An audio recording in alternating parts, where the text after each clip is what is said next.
90கள்லேருந்து 2000 வரைக்கும் தமிழகம் முழுக்க குறிப்பாக தென் மாவட்டங்களில் என்ன மாதிரி சூழல் இருந்துச்சுன்னு. ஆனால் அதையெல்லாம் கடந்து போய் கடந்த 15-20 வருடங்களாக கொஞ்சம் அமைதியான ஒரு சூழலில் குறைந்தபட்சம் நண்பர்களாகவும் தொடர்களாகவும் நிற்கிறாங்க. மீண்டும் நினைவூட்டலுங்கிற அடிப்படையில், வரலாறு சொல்லுறங்கிற அடிப்படையில் அவர்களை ஏன் பழைய விஷயங்களை கீறி பார்க்கணும் அப்படிங்கிற ஒரு கேள்விகளும் தொடர்ச்சியாக எழுதப்பட்டு வருது. அதற்கு தனிப்பட்ட விதத்தில் உங்களோட பதில் மாரிசெல்வராஜ் உட்பட அவரோட குரலுக்கு எப்படி பதில் சொல்கிறீங்க?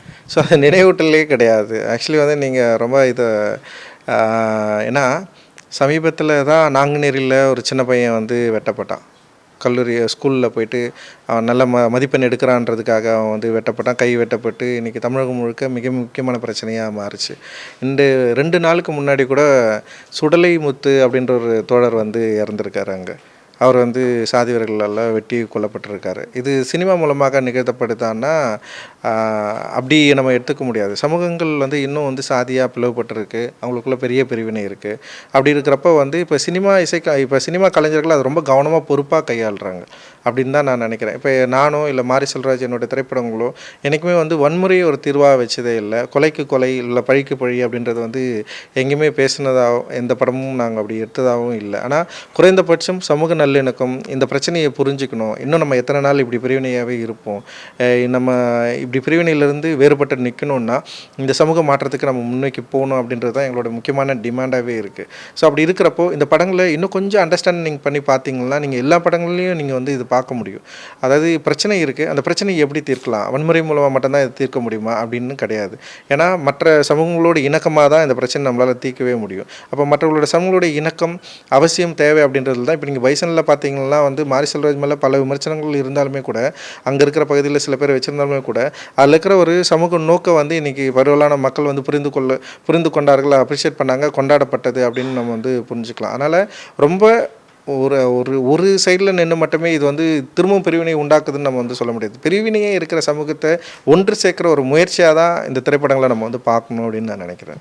நினைவூட்டல் இடைவெளியாக்காத சார் இப்போ இருக்க இளைஞர்களுக்கு மத்தியில் ஏற்கனவே ஒன்றில் இப்போ வரைக்கும் அது வந்து டெக்னாலஜியாக இம்ப்ரூவ்மெண்ட் ஆகிட்டு இருக்கு. கேஸ் பாலிட்டிக்ஸுங்கிறது இப்போ அது வந்து வெவ்வேறு இடங்களில் இத்தனை பரிணமிச்சுக்கிட்டே இருக்குது. அப்படிங்கிறப்ப இந்த சினிமாவும் அதற்கு வந்து இந்த 90களில் எப்படி நடந்துச்சு அப்படிங்கிறப்ப அது அடுத்த ஸ்டேஜுக்கு எடுத்துகிட்டு போகாது இளைஞர்கள் மத்தியில். நீங்கள் அரசியல் பிரச்சனையை வந்து ஒரு அரசியல் ரீதியாக ஒரு பிரச்சனை நடக்குது, அந்த பிரச்சனை குறித்து ஒரு திரைப்படம் எடுக்கிறாங்க அப்படின்னு போயிட்டு அரசியல் ரீதியான திரைப்படங்கள் நீங்கள் ஏன் எடுக்கிறீங்க?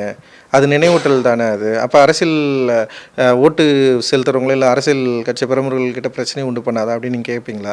இல்லை வந்து ஒரு பெண்ணடிமைத்தனத்தை பற்றி பெண்ணடிமைத்தனம் நிகழுதுன்னா அதை குறித்து ஒரு படம் எடுக்கிறப்போ வந்து நீங்கள் எதுக்கு பெண்கள் தான் இப்போ வந்து நல்லா வந்துட்டாங்களே, அவங்க தான் வீட்டில் சமைக்கிறதே இல்லை, அவங்க தான் வேலைக்கு போகிறாங்களே, எதுக்கு நீங்கள் இப்படி ஒரு படம் எடுப்பீங்கன்னு கேட்பீங்களா? அப்படி கேட்க மாட்டிங்களா? அப்போ வந்து பெண்களுக்கு வந்து முழு சுதந்திரம் கிடச்சிச்சானா? இல்லை. அப்போ அந்த நினைவூட்டல், இப்போ பெண்களை பற்றி ஒரு திரைப்படம் எடுக்கணும்னா அது நினைவூட்டலாக இருக்குது, அதனால் ஆண்களை நீங்கள் வந்து உசுப்பேற்றுறீங்க, நாங்கள் வந்து பெண்களை அடிப்போம்னு சொல்லிட்டு நீங்கள் சொன்னால் ஒத்துப்பீங்களா? அப்போ வந்து அது எவ்வளோ ஒரு மோசமான முன்னுதாரணமாக மாறும். அப்போ ஆண்களுக்கும் பெண்களுக்குமான இடைவெளி இருக்குது, ஆண்கள் பெண்களை வந்து ரொம்ப மோசமாக பார்க்குறாங்க அப்படின்றத இந்த டிஜிட்டல் காலகட்டத்துலேயும் தொடர்ந்து நம்ம சொல்ல வேண்டியதானே இருக்குது. இப்போ நேற்று கூட ஒரு நிகழ்வு நடந்தது, ஒரு வீடியோ காணொலியை பார்த்தேன். காதல் திருமணம் செஞ்சுருக்கிற ஒரு தம்பதியினர், ஆனால் வந்து அவர் கேட்ட ஏதோ ஒரு அந்த என்ன சொல்கிறது கல்யாணத்துக்கு பிறகு வந்து ஏதோ செய்யக்கூடிய அந்த இது இருக்குல்ல வரதட்சணை, அது வந்து தராதனால அவன் போயிட்டு கட்டையில் அடிச்சு கொண்டுட்டான். லைக் இன்றைக்குமே வந்து பெண்களை வந்து ரொம்ப மோசமாக பார்க்குற ஒரு சமூகமாக இருக்குது. அப்போது வந்து பிரச்சனைகள் இன்றைக்கி வந்து ஜாதி ரீதியான படுகொலைகள், ரொம்ப மோசமான பிரிவினைகள் தொடர்ந்து நிகழ்ந்துட்டு இருக்கிற ஒரு பகுதியாக இருக்கிறப்போ அதை பற்றி பேசுகிறது வந்து நினைவூட்டல் கிடையாது. இங்கே பிரச்சனை இருக்குது, அந்த பிரச்சனையை நம்ம சரி செய்யணும் அப்படின்ற நினைவூட்டல் தான் அது. நம்ம சாதியெல்லாம் நம்ம பிரிஞ்சிருக்கணுன்ற நினைவூட்டல் கிடையாது. அது நம்ம தப்பாக புரிஞ்சிட்டு இருக்கிறோம். அப்படி இல்லவே இல்லை. இங்கே பிரச்சனை இருக்குது, இந்த பிரச்சனையை நம்ம சரியாக புரிஞ்சிக்கணும் அப்படின்ற நினைவூட்டல் தான் அது. அந்த பிரச்சனையை சரியாக புரிஞ்சுக்கிட்டோன்னா அதுலேருந்து ஈஸியாக நம்மளால் வெளியே வந்துட முடியும். ஸோ அதுதான் வந்து நோக்கமாக இருக்குது. அந்த நோக்கத்தை நம்ம சரியாக புரிஞ்சுக்கணும். ஆக்சுவலி எவ்வளோ ஆண்டு காலமாயும் தலித்துகள் மீது கொடுக்கக்கூடிய தாக்குதல் பொது சமூகம் தொடர்ச்சியாக அமைதி காக்குதுன்னு நினைக்கிறீங்களா சார்? இப்போ வரைக்கும் பொது சமூகம் தொடர்ச்சியாக அமைதி காக்கல. ஆனால் வந்து என்னென்னா அடிக்கிறதும் தடுக்கிறதும் ஒரே ஆளாக இருக்கிறது தான் பிரச்சனையாக இருக்குது. பட்டு தடுக்கிற ஆள் இன்னும் கொஞ்சம் வீரியமாக அடிக்கிறவனை மாற்றத்துக்கு முயற்சி செஞ்சுருந்தால் ஒருவேளை இது மாறி இருக்கலாம்.